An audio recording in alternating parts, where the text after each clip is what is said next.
The show hasn't even started and we're laughing already. Hey, It's live now. Yeah, we're having fun now. Welcome to this week's edition of Artist Alchemy. Look at that. Woo woo. We've got a whole bunch of special guests this week.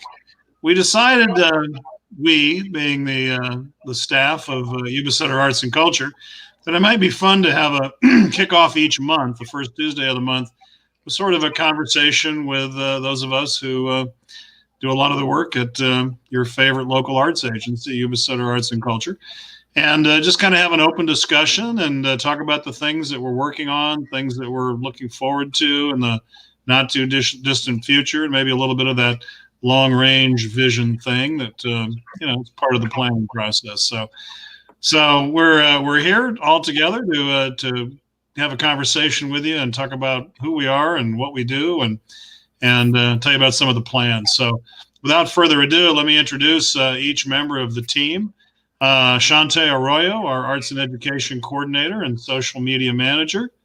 Sue Grau, Project Coordinator, and so much more. And Abby Cecina, who comes up with all the great event ideas. She's officially our Managing Director, but it all sort of circles around Abby, I think. And I'm David Reed, Executive Director of YubaSutterArts&Culture. So welcome, everybody, and welcome to the staff. Great to see you. It's been at least an hour or two since we were in the office doing what we do. All right. Just a little quick background. YubaSutterArts&Culture, as many of you may know, has been around. Actually, next year is our 40th anniversary, so we're planning all kinds of fun celebrations for that auspicious occasion, year-long occasion. We've never missed a chance to throw a party, or 1 or 10 or 12. We're one of 54 what are called state local partners in the state. Of course, there are 58 counties. Most of the counties have a local arts agency that's part of the California Arts Council. To become the state local partner, you actually have to go to each county board of supervisors and present your case, as we've been doing for many, many years. And they actually write a resolution each year proclaiming, in our case, YubaSutterArts&Culture as the official arts agency for the county. Well, what does that do outside of inflate our egos? It actually opens a door to a lot of grant funding that we received from the state. About a third of our annual budget comes through the state, the California Arts Council. So it really helps fund a lot of the work. The rest of the money we have to raise ourselves with fundraisers, membership drives, sponsorships from our local governments who support us, and just generally begging from anybody that'll listen to all the great things we try to do. Well, that's a little background about YubaSutterArts&Culture. I'm honored to be the latest in a succession of incredible arts leaders that have come before me, and our team is. I will put our team up against any that has ever passed through the portals of our humble abode in Marysville. So, without further ado, let's just kick it off, and I'll ask each of you to talk about what you're doing. And actually, we'll start with the newest member of our team, Shante Arroyo. Shante, take it away. Great. Yeah, thank you, David. So we have a lot of upcoming things for arts and education specifically. We have Poetry Out Loud and Scholastic Art and Writing. We're still working hard on figuring out exactly how the structure is going to be with distance learning in place. But Poetry Out Loud, a little bit about that. It's actually an initiative through the National Endowment of the Arts, and it's administered by the California Arts Council and I think the Poetry Foundation as well. Mm-hmm. And they encourage high school students to learn more about poetry through memorization, performance, and competition. So the eligible grades are 9th through 12th grade, so high schoolers mainly. I think there are some exceptions for 8th grade. I'm not sure exactly how that works, but it's a great program for students to be involved in. If you make it past the county finals, you actually go to Sacramento to go to the state finals. So there's a lot of good things to come from that. And for teachers who are watching, keep an eye on your email because something's coming tomorrow for all of you. And also I will be posting on social media about that. So any students who are interested, there'll be more information for you there as well. And Scholastic Art and Writing is similar, but very different. It's one of the nation's largest and longest running prestigious visual and literary arts program that recognizes accomplishments of students, I believe grades 7 through 12th grade. I believe the ages are 13 and up. That's right. Yeah, it's a little, you can actually get middle school students involved. Gotcha. And this is a great program, especially for those of you who want something to bolster your resumes, college applications, and of course, scholarship applications. Scholastic Art and Writing, I believe, has their own scholarship as well. And all entries are considered for Gold Key, Silver Key, Honorable Mention, and American Visions nominee, and American Voices nominee as well. So there's two different categories. There's art and there's writing. We facilitate the writing portion, whereas Jessica Haugen at the Sutter County Museum facilitates the art portion. So if you want to participate in the art portion, you can go ahead and reach out to us and we can send you in the right direction. But for those of you who are going to participate in writing, there's lots of different categories that you can submit to. There's critical essay, dramatic script, journalism, novel writing, poetry, short story, science fiction and fantasy, as well as flash fiction. And I think there's a few others as well that I didn't throw in there. But there's lots of opportunities for you if you're within those age ranges to participate, and we are more than happy to walk you through the process.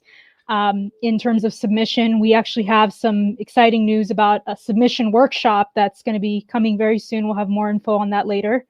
But yeah, another thing to keep an eye out, educators, in your email. There's going to be more coming about that as well on social media. Yeah. That's it? What do you do in your spare time? My spare time?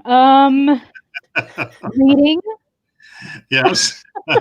Well, you're very modest. I should point out though that Shantae is really we've always been active, somewhat active to the extent our abilities allowed us to be active on social media. But Shantae has kind of taken it to a whole new level. So hopefully it's I know it's being seen and observed and liked and commented on by a much broader audience than ever before. And maybe part of that it's her skill set, and then the other part are the mindful posts that she makes, but also the fact that we're all kind of more glued to our screens than ever. So we're thankful for thoughtful content coming our way about art and culture. So, and you've done a great job with that too, Shantae. So thank you. Yeah. Thank you. Hey, next up, let me introduce Sue Grau. Some of you may know Sue from her very strong social media presence as a premier Northern California nature photographer, specializing in birds, but she's photographed an awful lot of mammals and trees and landscapes and old buildings and just incredible photography. So Sue, take it away. I'll let you start wherever you want with your photography or other aspects of your role at YubaSutterArts&Culture. Thank you, David, so much for that intro. And actually, it's fitting because that's how I met you and Abby, is through an arts program and an event that you were overseeing and conducting, and Harvest the Arts that happens every September, October now.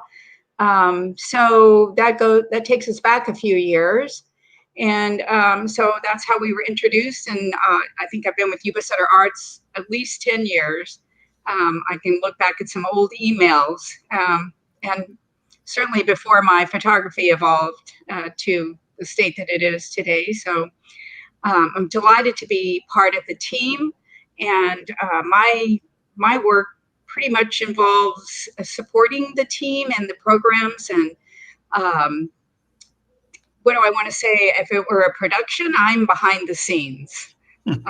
I'll help you get out there on center stage, and I'll pick up the socks and empty coffee cups later or something. But YubaSutter Arts is a nonprofit, and our mission, I refer you to our website, YubaSutterArts.org. And briefly, our mission is to experience and introduce the art of the everyday, and as well as recognize how art is in our everyday. and to reach out to the communities and really encourage the furtherance of art in our everyday. So our programs are very specific, and David and Abby plan a year in advance for programs and events that are based on funding that comes through grants, state, local government, private individuals, membership. So everything is really planned well in advance. And I just help to make that all happen with the team, support them in any way possible, and keep track of the details. You do, and you get to count the money too. So the inflow and the outflow, for which we're eternally grateful. It's debits and credits. When for our type of nonprofit, our programs are the monies are very specific as to how they're to be spent. Certainly there's some expenses, direct expenses associated with events and fundraising, but for the most part, debits and credits, yes. And it all has to balance. It's a big job, and we're thankful for you doing that important work. So I'm happy to. With all the different programs, each one with different categories, and gee. It's mind-boggling. Oh, incredible. And if you don't know Sue's photography work and you're on social media, do yourselves a favor and start your day, because she starts pretty early in the morning. You get a fresh post almost every day of beautiful nature photography. Sometimes like live that she's just been out that morning shooting, and it's incredible. So Sue Graue, Graue, and you'll be glad you did. Thank you, David. Hey. All right. Next up, our managing director, Abby Cecina. This is Abby's first time on StreamYard. She's certainly no stranger to Zoom calls. We do quite a few of those for various organizations and different things we're involved with. But Abby does a lot after her 30-year career at Yuba City Parks and Rec, planning events and building aquatic centers and all kinds of amazing things. She's a preeminent program manager, but not just the manager, she's also the event creator. And so many of the things we're involved with that we do start with an idea that Abby's come up with. So it's a remarkable creative spirit that may be your art form, that along with your music and other things that you do. But she's created and helped manage a number of the grants, our youth programs, Youth Choir, Applause Kids, runs all the fundraisers, and just I couldn't do it without her. We couldn't do it without her. And of course, she's also my life partner. So, well, I couldn't do it without anybody else on the team. I've worked with many different groups, but our team is like a cog. I mean, it just goes round and round, and I don't think any of us could do anything without each other. Sue, I have never balanced my checkbook in my life, so it's a good thing that I'm not doing your job, and Shantae, I'm not a huge literary person, so, anything we do, any event we do, any project we work on, any grant we go for, we truly, truly work as a team. And I'm not just saying that, you hear people say it all the time, but we honestly, I think, work very well together. And I think we're very fortunate to have Sue and Shantae. And I think David and I definitely would be lost without either of you. So, golly, I don't know what else to say. I scare myself sometimes with the ideas I come up in my head for events and things like that. And sometimes it's like, no, I better not even speak that one because it's too far-fetched. But it's something I've done for so long, and I just love planning events pretty much more than anything. And at work, I oversee the facility, kind of take care of planning what's coming up. Right now, we're doing some things that are getting the facility set for doing some other kind of upgrading it a little bit, hopefully, and doing that kind of thing. I also do the digital signs out front. And we've been talking about maybe for the holidays, setting up a program looking for other other organizations to be able to do some posting up there for holiday things coming up. So we'll talk about that maybe next month early on. And I do the what's on that we send out with all the programs, and just spend a lot of time planning and putting things together and that kind of thing. So that's me. I do fundraisers too. I didn't say that, but I don't know. Are we talking about program specific? Harvest the Arts, which is our huge fundraiser every year. We had to cancel it this year, but we'll do it again next year. And Art and Oysters, and all the things in the gallery and in the theater that we do. The Applause Home for the Holidays. Linda Plummer and I produce that, and we have wonderful people in the community that donate their time to put that on. This year it's going to be virtual. I actually set up StreamYard. You said it was my first time on. That's true, but I actually found it and we set it up at the beginning back in March. But I'm not I'm only as good as the people around me. So found technical people that could run it. I can research it and find it and set it up, but we have Shantae and Alex now that do that and do a great job. So there you have it. That's me. Fantastic.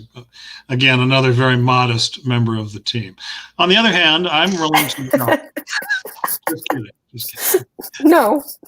I second everything that's been said about the team aspect of what we do, and it's very, very true. All kidding aside, but yeah, it does work better with a team. So up until a few years ago, when I took the position of executive director, I'd never written a grant before. I should say that I started my career, if you will, what's become a career, third career actually, at YubaSutterArts&Culture a few years ago. I first started as a volunteer for the last opera that one of our founders, Joaquina Calvo Johnson, did, Marriage of Figaro, in our Burroughs Theater. And I said, gee, opera in this little small rural town, I'm in. I'm an opera fan from LA and Washington, D.C. And I volunteered. It was a spectacular production. I know some of those singers now very well, and it's been kind of a fun evolution. So I went from volunteer, and then somewhere along the way, I was able to join the board of directors, and then I became board president. And then at some point, through some changes in staff, I was offered the position of executive director. So part of that involves writing grants. So, gee, what a whirlwind education I got, because there are certain ones we have to write each year to maintain our status with the State Arts Council.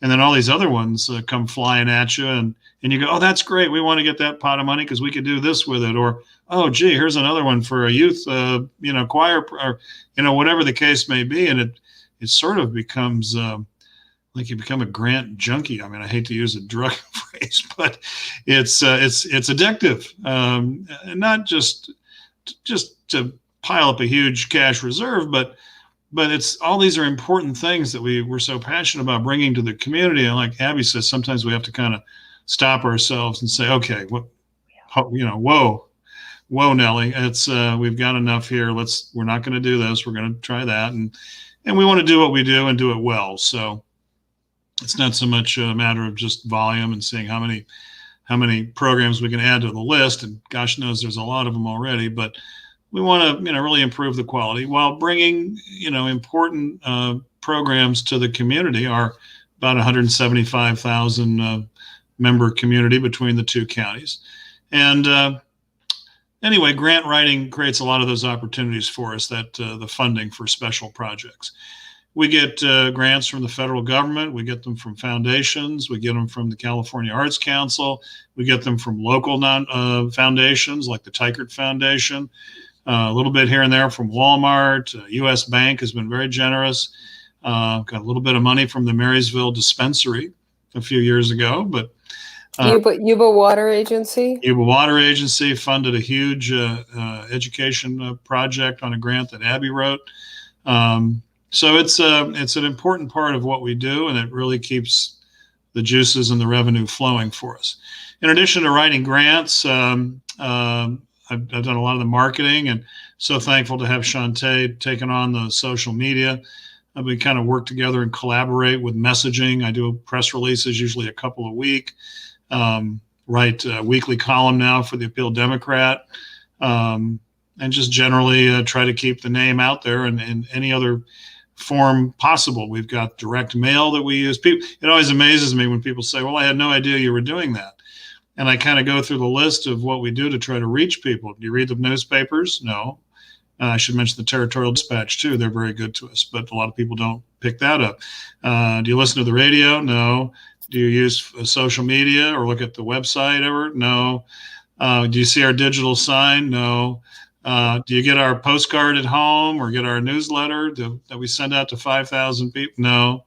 Well, I'm not sure I can find you. You have to kind of look to what's going on, and that's an important message to the community. If these kinds of things interest you, if you're watching this now or even the delayed broadcast, you're probably tuned in. But share a Facebook post, let people know what's going on, because a lot of people just don't know. They there is a little bit of effort involved, I think, to learn about what's going on in the community. So. But we do our best to get the word out any way we can, and we're fortunate to have great resources and great partnerships with the Appeal Democrat, Territorial Dispatch, and all the other local organizations. We try to share each other's information with the other arts organizations, acting company, theater galleries, Sutter Theater that's about to emerge.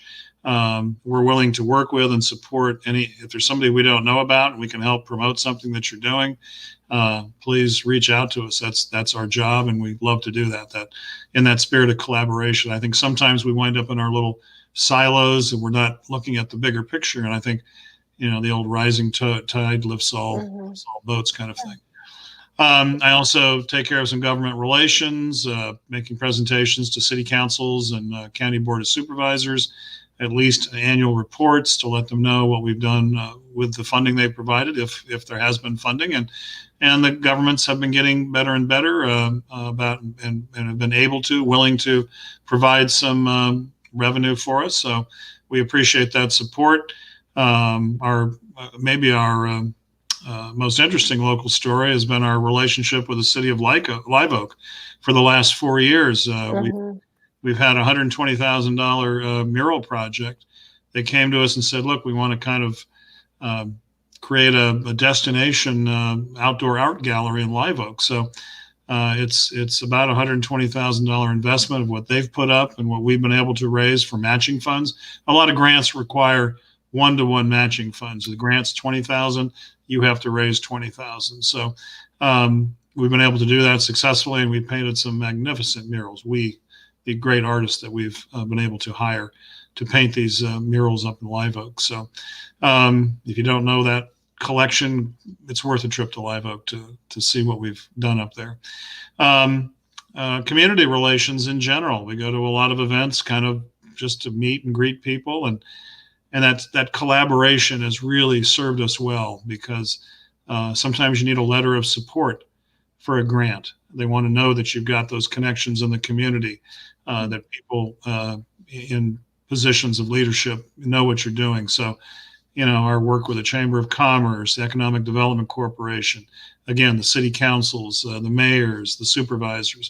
We have representatives from each of the 6 local governments, except Wheatland, and we're working on that, on our board of directors. So it's not so much access as at least we have active members of our board who know what we're doing. And so when we go to ask for money or report on our projects and programs, they know what we're talking about, and that helps a lot. So that spirit of collaboration and working the community relations angles are so important for what we do. So, other than that, business as usual. Let's jump into some kind of general topics, upcoming events. Abby, do you want to kind of lead the upcoming events, and then we'll maybe circle back on our 40th anniversary and our year-end appeal. Okay, you mean like this month's events? Yeah. Let's look at what we've done. Or why don't you talk about Womatic first, because that's the first real event in 6 months. Yeah, that was now I have to think back. August 19th, I think. Yeah. And during last year, we thought, oh my gosh, the 19th Amendment is having its 100th year celebration. And we had these mannequins that we deemed woe mannequins. And we went out to the community, to individuals, to businesses. We advertised on Facebook and Instagram and through our newsletters and said, hey, are there any groups that want to decorate these mannequins? And I don't know that we have any pictures, unfortunately, to bring up, but it was amazing. We had almost 30 mannequins. We had 25 that we'd had in stock. And we had to purchase actually more because so many people were interested in doing them. And it ran the gamut from historic decorations to modern causes, to some that were half and half. And there was not one that was the same. And we went down and asked Russ Solo at the Tea Garden House if he'd be willing to let us have an open air because of COVID and gathering. And he said, sure. So we used the inside of the lawn. If you're familiar with the Tea Garden House, it has a hedge around it. So it was perfect. So we set up these 30 mannequins around the inside, and people stood outside and socially distanced and wore their masks. And it was amazing. We've actually done a video. The Conejo brothers came out for us, and we did a video. And I don't know if that's up on our website or not. Yeah, just look for mannequins. Yeah, it's up there, right, Shante? Yeah. So it's worth seeing. It's only what is it? 3 minutes. Yeah. 3 minutes. So it's not too long. I should point out each of my colleagues on the screen with me were artists and created their own unique mannequin and entry. It wasn't a contest, but to have out on. So no, it couldn't have been a contest because everything was so different. But David was going to do one, but we ran out because it was so popular. Even with the ones that we ordered, there weren't enough left for him to be able to do one. But anyway, and then people got up and talked about their woe mannequins and why they'd done what they did and why they had chosen the subject of decoration and what the 19th Amendment meant to them. Diane Funston, who's our poet in residence, got up and she had written a couple poems and did those. And it was an amazing time. I've done so many events over the years, and it was quick because of the time we're in. It was supposed to originally, by the way, be a gallery display for a month. Oh, right. But instead, we were only able to do it for a few hours. But I think it probably had as much, if not more, impact by doing it the way we did it. So I always think, things like this happen for a reason. And so many people came out and looked at it. They might not have been as apt to come into the gallery. And so anyway, it was a great event. No, it was incredible. And it was just so nice. Typically we have a new gallery show in Marysville every month. Mm-hmm. We hadn't had anything since we were shut down in March. And to be out there and to be able to celebrate that special occasion, to have a couple of actors reenacting some of the suffragists, it was just spectacular. And then all these individual works of art from individuals and groups in the community. So it was just very powerful. Yeah, it's neat event.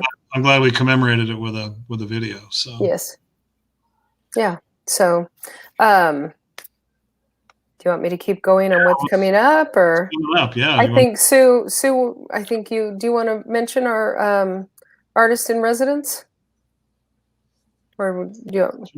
I wasn't sure if my mic was working. It is. Well. You sound great. Okay. Sure. Each year we have designated artists in residence who provide programs throughout the year related to their specific art. Diane Funston for poetry, Tom Galvin for music, and Tina Linville for the art mentorship program. So that's a really good mainstay for the year, where we have access and support from artists of different medium, and that they are collaborating with us we're gonna, sorry, we're all chiefs. That's the problem. They receive a monthly stipend. how to help support them. And so if you wouldn't mind, you mentioned Tina Linville. She's our visual artist in residence this time around, but through a grant we received, we were able to set Tina up to conduct an art mentorship program. This is to take folks at various stages of their art career and kind of work with them. And I don't know, why don't you talk about it? So you're part of that mentorship program. What's that been about? Sure. Tina, I think she has a master's degree in art. I'm not sure how many she has, but she's got a wealth of, I want to say, education that she brings a condensed version. It's like taking a whole semester course. She's going to be doing it once a month for a year, and there are about 9 folks in the program. She had an application process. Her questions were very thoughtful, multi-page. She wanted to know about each artist, and we have monthly critiques where we show each other what we've done or what we want to have critiqued. And there's every single artist is different. So we have sculpting, painting. I want to say we have cartoon. I don't know how to really classify one artist. Shantae, what would you say? What would you call Ash's art? I would say somewhat anime inspired. Anime. I think she called it comic art. Is that right? Yeah, it's definitely comic art. Yeah. So we have those, and then Tina meets with each artist individually once a month. And she's very purposeful with her questioning. She offers a great guidance for how you see yourself, how you see your art, what are the considerations, how do you present it, where do you hang it in the room, do you frame it or not frame it, so many aspects to an artist presenting the work. So we're just a few months into it. It's been very enriching, and I don't know, there's something about art, there's no right or wrong way, so you have permission to just, you could draw a straight line and call it art. And I love that about art. And I love seeing each artist's work when we meet on a critique. I want to get inside each person's head, like, where did you start? Where were you thinking? It's just phenomenal. And there'll be a 2-month show culminating toward the end of the month, December, January.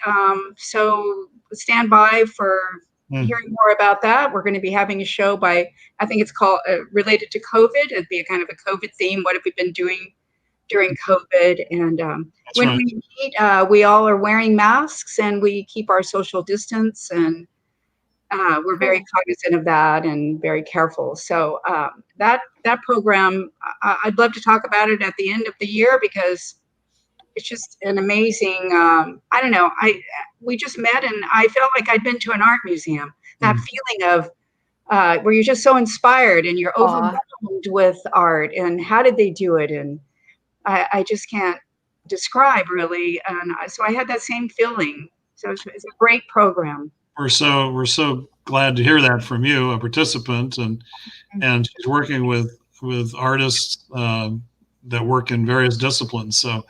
And she's able to do that. I think Tina's a remarkable artist in her own right, and arts educator. So that's great. And we're so pleased to have been able to bring that to the community. So it's great. Super. Thank you. Abby, back to you. Well, I was just going to talk about what's coming up this month. Yeah. You can talk a little bit more about the Arts Educator Leadership Conversation. If you want to talk about that, then I'll move on to the next thing. We're doing this chronologically. That's tomorrow evening, right here on YubaSutterArts Facebook Live, and it's the third in our series of what we're calling conversations. And we thought, gee, we've done a couple of things: women leaders, art and culture leaders. How about specifically art educators? So we've invited some great local arts educators that we've worked with. Visual arts, dramatic arts, literary arts, and we'll be chatting for 90 minutes about, just teaching art in general, I think it's probably got its own challenges even under normal circumstances. But then, of course, especially now with the pandemic that just has changed everything that we do. So we've got an exciting group of folks, Pam Novak from Yuba City High School and Alex Sprouse from River Valley, and English teacher, literary arts teacher Michelle Gonzalez from Wheatland High School, Matt Demerit, theater teacher from MCAA. Just some Joe Moy, yeah. early childhood art education is kind of Joe's thing, but he's of course a well-known local actor and musician. So we're really excited to have this conversation tomorrow night. So Wednesday the 4th, join us live or catch the replay later on YubaSutterArts Facebook page or on our YouTube channel. Shantae, remind me, are these shown live on YouTube or only after the fact? No, they are live on YouTube as well. We occasionally get maybe 2-3 viewers on YouTube. So we do have people on there watching. So if someone is not active on social media, they can just go to the internet, go to YouTube, go to the YubaSutterArts channel, and watch it live there. Correct. You don't need an account or anything on YouTube like you would on Facebook. So you can immediately just search up our channel, YubaSutterArts&Culture, and it should be front and center on the page. This would be there live right now. So yeah. Correct? Yeah. Correct. So it's pretty cool. Terrific. So yeah, Abby. Oh, go ahead. No, I was going to move on. That's it. Our time is going so fast. I know, my God. You guys are chatty. So this Saturday at November 7th at 6:00, we're so excited. We have Super Happy Awesome News, which is being put on by our Applause Kids, and it is directed by Alex Mesrol. And she has taken this show that we actually found out about from David's son. He's a teacher back in Washington, D.C. And so he's doing virtual teaching. So he'd learned about this show called Super Happy Awesome News. And they wrote it just for during this time. And so Alex Mesrol has taken 11 kids and put them in all different roles. And last weekend, socially distanced, everybody wore masks except while they were acting. The kids were filmed, and she's putting it all together. And on Saturday at 6, please watch it. It'll be live on Facebook and live on YouTube.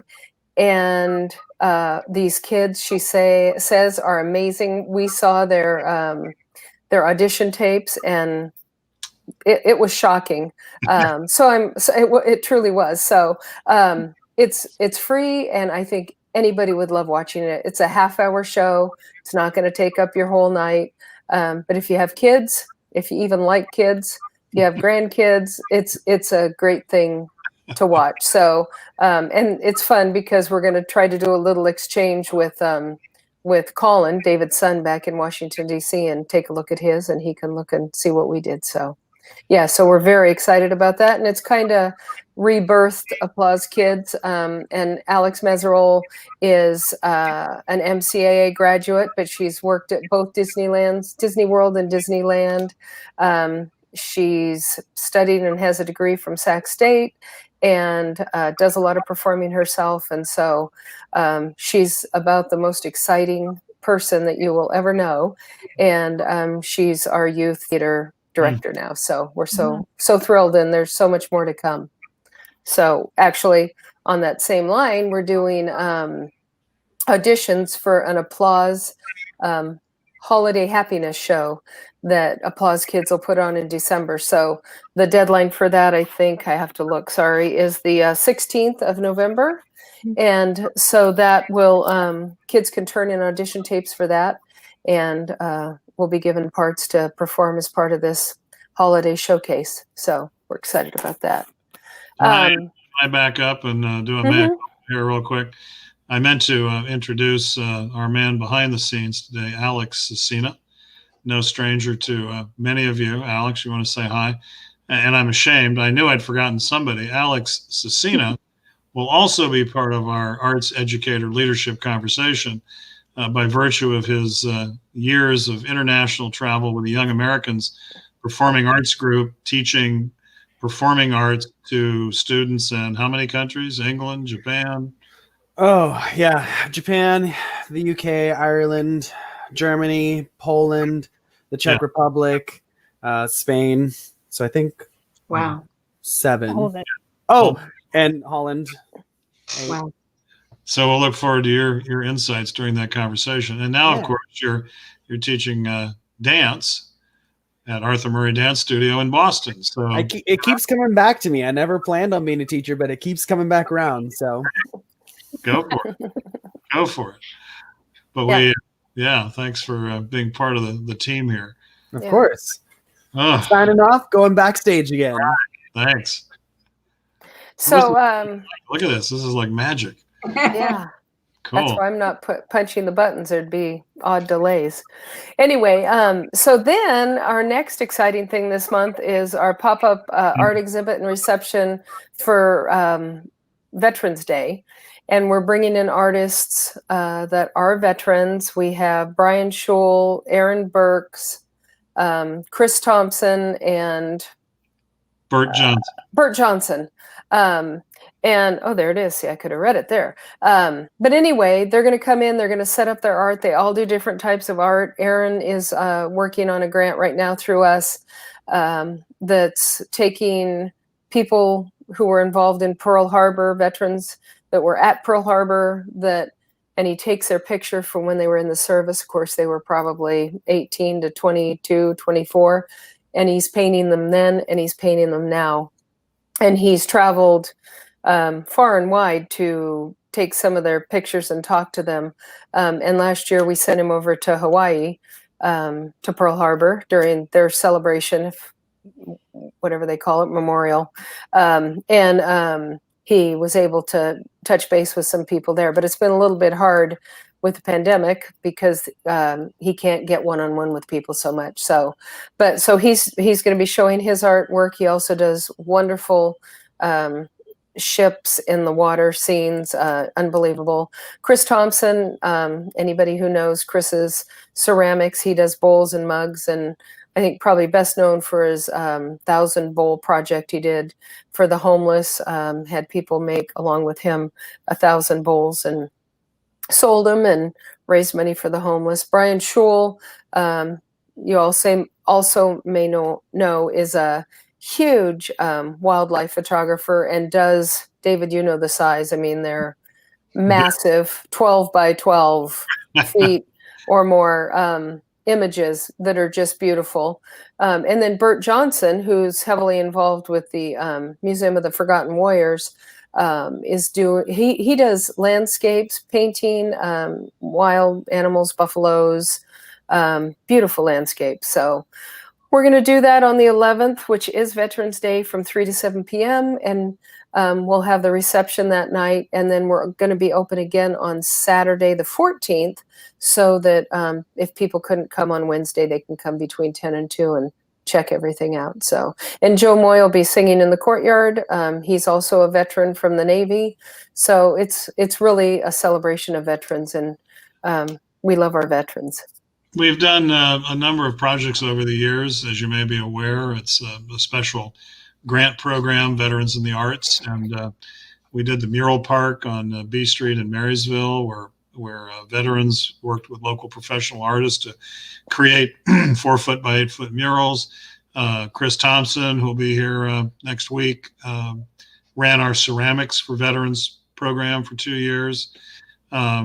And we've just done many, many things. So, and then this latest grant that we got working with Aaron Burks to paint the Pearl Harbor survivors. So it's important work. It's a huge and important part of our local community. So we celebrate those veterans, and we just knew we had to do something. So we'll keep it safe. We'll wear masks, and you get to meet some of these amazing artists. And actually, Aaron is going to do a presentation about his Pearl Harbor project. Yes. Brian Schul also has a presentation. He's some of you may know Major Schul. He was a Vietnam pilot. And then got shot down and said, I'm going to fly again. They said, no, you're not. And he said, yes, I am. And he became an SR-71 pilot. pilot, and he retired out of the service after 20 years and said, "I'm going to take pictures of birds and butterflies." So this presentation is, I think it's something like from blackbirds to butterflies, like the SR-71, I think it was called Blackbirds. So amazing people. So come out and celebrate them and thank them. So I'm just going to mention some ongoing programs we have real quickly. And then, David, I wonder if you could talk about the Arboga Assembly Center project. But let me just mention our ongoing things. And what is exciting about lots of these is they have come about or have continued through online presence. So we're proud of our monthly things that go on, such as this Artist Alchemy. So we're going to have Aaron Burks the day before the Veterans Show. I would suggest you tune in to hear. Yeah, there you go, from him, because he has quite a story as well. He's been in and out of different services. And then we're going to have Sarah Sealander, who we all know and love, on the 17th. And then we have Poetry Spoken Word the first Thursday of every month. We have Songwriter Workshop the fourth Saturday of every month. Actually, that has a wrong time, I just noticed on it. But anyway, it's actually at 1 o'clock. And then Art Radio Today, Joe Moy, David, and Tom Galvin do that. And that's on the 8th and the 22nd with Clark Bushman and then Stony Meager. And Poetry Square, Diane Funston, our poet in residence, brings on special guests once a month on the third Wednesday. And they do poetry for about an hour, and it's really, really cool because you get to hear from different poets each time. And I think it's very national, that she pulls people from all over the place. So it's really cool. So David, why don't you talk about Well, you got that graphic up. I just want to point out, you might be saying, gee, all these beautiful graphics, how do I get those? You see the bulk mail permit there. We actually do a little bit of snail mail each month, like this postcard. This is the backside of the card, but it goes out. Our current distribution is about 1,000 people. There's the front of the card, and you're welcome to give us a call, send us an email, and we'll make sure you get a piece of mail each month from us. If you'd like to get an email and you're not already on our email list, we don't sell it. We send out once in a while 2 emails a month, usually around the first of the month. We just sent out our one for November. It's an e-newsletter. It has flyers like you're seeing here on the screen about our stuff, plus other local arts organizations. When we get information from them, we also share it.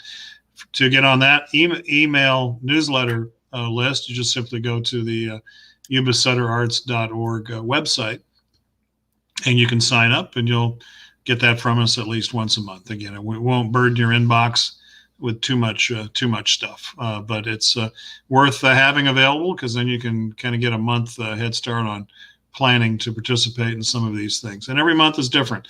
As Abby just described, we do have those standard programs, but that recur. But there are always new things each and every month. So Abby mentioned a special project that we're working on. We have been for the last year. Through I mentioned earlier some of the grant sources that we've found. Well, lo and behold, we learned that our friends at the California State Library have a program it's called the Civil Liberties Program, and it's specifically to help preserve and document the Japanese American internment camp experience during World War II. As I'm sure most of you know, the Japanese Americans, after the bombing of Pearl Harbor, were evacuated initially to what are called assembly centers, and then shipped to more permanent internment camps where they lived until the end of the war. And the stories that go along with that are pretty heinous. But we have a historic site right here in the community, South Yuba County, a little town of Arboga, kind of near Olivehurst, on Broadway. That was the site of one of the assembly centers. It had been a 1930s migrant farm worker camp, and it was used as a temporary facility. About 2,500 Japanese Americans locally, plus Placer and Sacramento counties, were held there. until the Tule Lake internment camp was built up by the Oregon border. That site today is just a flat piece of land. It's actually across the street from what we're doing, but we, through the grant from the California State Library, were able to come up with funds to create a memorial site and interpretive center at this location, which is hugely important to all of us, and particularly to the Japanese community, Japanese American community. So we partnered with the Japanese American Citizens League Marysville chapter, and also the Yuba County Historic Resources Commission, wrote a successful grant. So now we have the initial funding to create this. We're not building any buildings, but we're doing a series of murals, 4 foot by 8 foot murals with information about what went on, plus photographs of the camp experience, photos of the residents that were carried away, portraits that we have in our archives. And then the centerpiece are 3 very large silhouettes of the barracks. They're 15 feet wide and about 14 feet tall. They weigh they're made out of 1/4-inch steel plate. They're being manufactured by students at Yuba College in their welding department. So we're excited again about that collaboration. Dan Turner is helping us with that.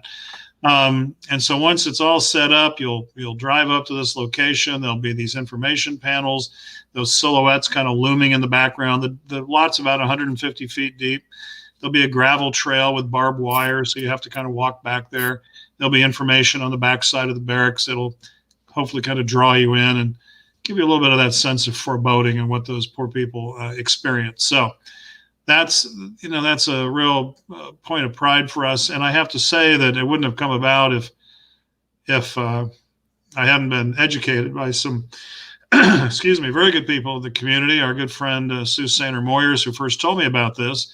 10 years ago, there was a dedication ceremony at this site when the site was declared a historic landmark by the state of California.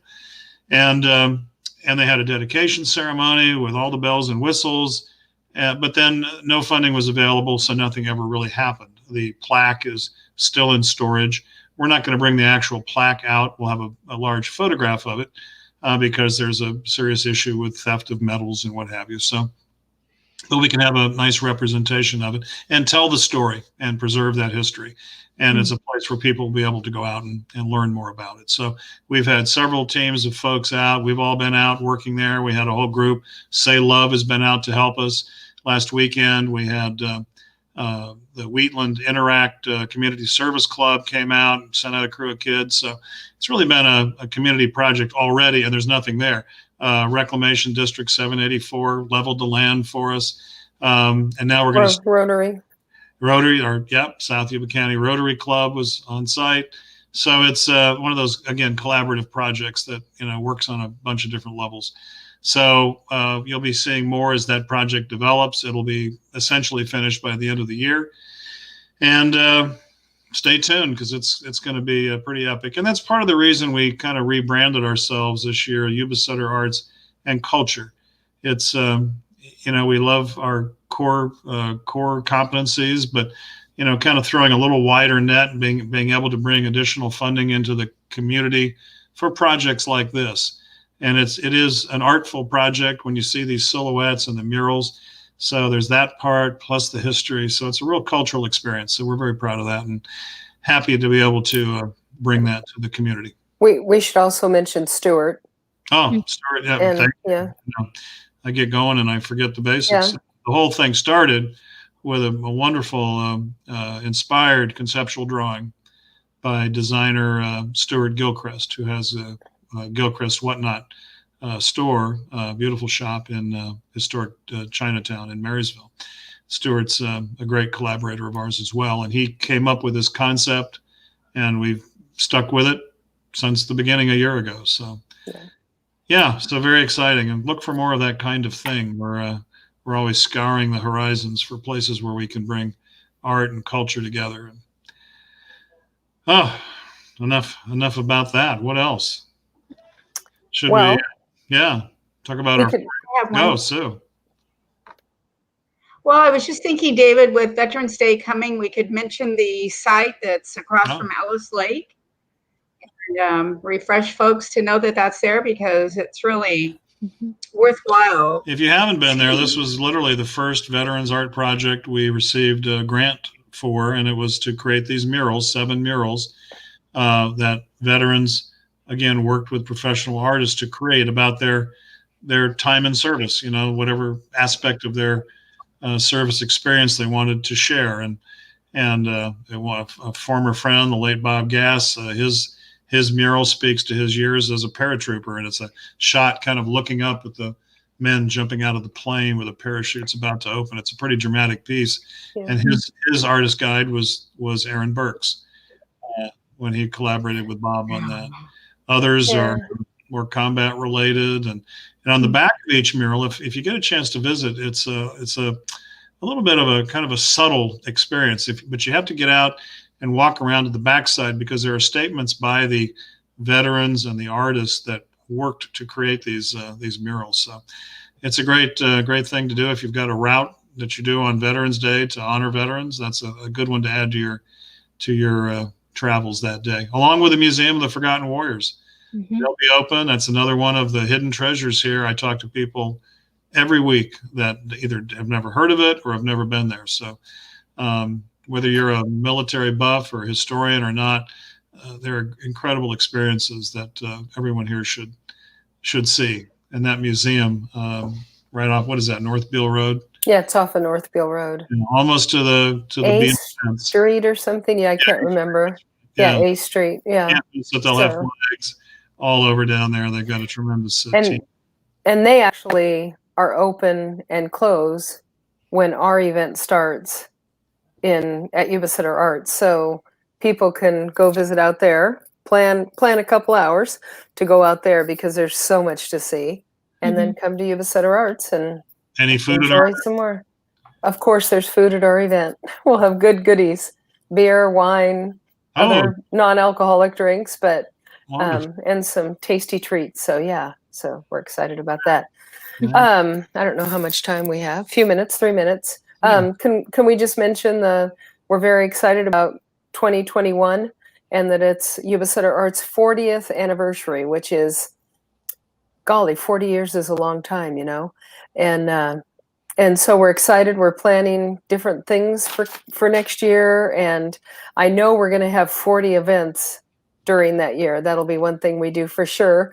So watch for that. Watch for our announcement in our newsletters and online and things like that. And it's coming up rather quickly too. So we're in the planning stages for that. So watch for more. So there'll be a lot of things for people to do and see and learn and remember. Fantastic. Yeah. Shantae, any closing comments? I guess the only closing comments is keep your eye on our social media. We have new content that's coming out for the next 100 days called 100 Days of Indigenous Artists. Yes. So I know I asked a couple of my family members, off the top of your head, how many Indigenous artists do you know? And I mean, it was very short list or no list, honestly. So it's going to be a learning process for me to find the artists. David provided a couple of names for me, and that was really helpful. And of course, I'm looking to also showcase local Indigenous artists. So if you know anyone or you are an Indigenous artist, please send us a message and let us know, because I would love to feature more local people. But yeah, I'm looking forward to doing that over the next 100 days and learning and teaching as I do it. Beautiful. We're so thankful for that project and your stewardship of it. So thank you. Sue? Oh, thanks. I would like to invite folks to give us a call, 742-2787. Leave a message if we're not there, but we are around usually every day at some point.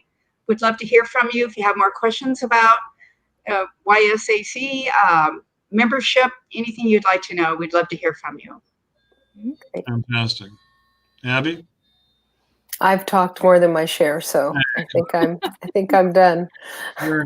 On to Sue's point, and providing the phone number 742-2787. We're pretty easy to get a hold of when you call, and if we don't answer, the message I think includes at least one of our cell phone numbers. Yours and mine. call. Yeah. There is both of ours, yeah. Email at YubaSutterArts.org works. Don't forget the S on arts, YubaSutterArts.org. And, reach out. If there's something you like, let us know. If you don't like something we're doing, let us know. If there's something we should be doing that we haven't done, let us know. Got a great call from a new art teacher at Yuba City High School today, Chris Roscoe, who we haven't met yet, but he'd been getting our e-newsletters.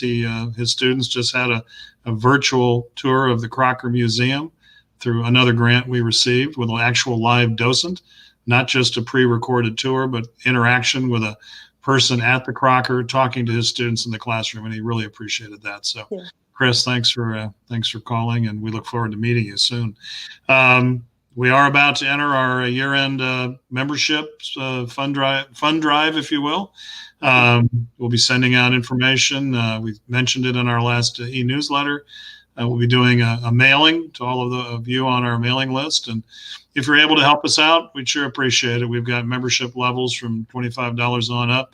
Hey, stick a $5 bill in an envelope, and we'll appreciate that too. So anything you're able to do is much appreciated. So we survive on grants and stipends from the state and membership and the fundraisers, and we're not above begging. So whatever it takes, do what you can to support the arts, not just Yuba Sutter Arts, but acting company. A lot of folks are hurting these days. So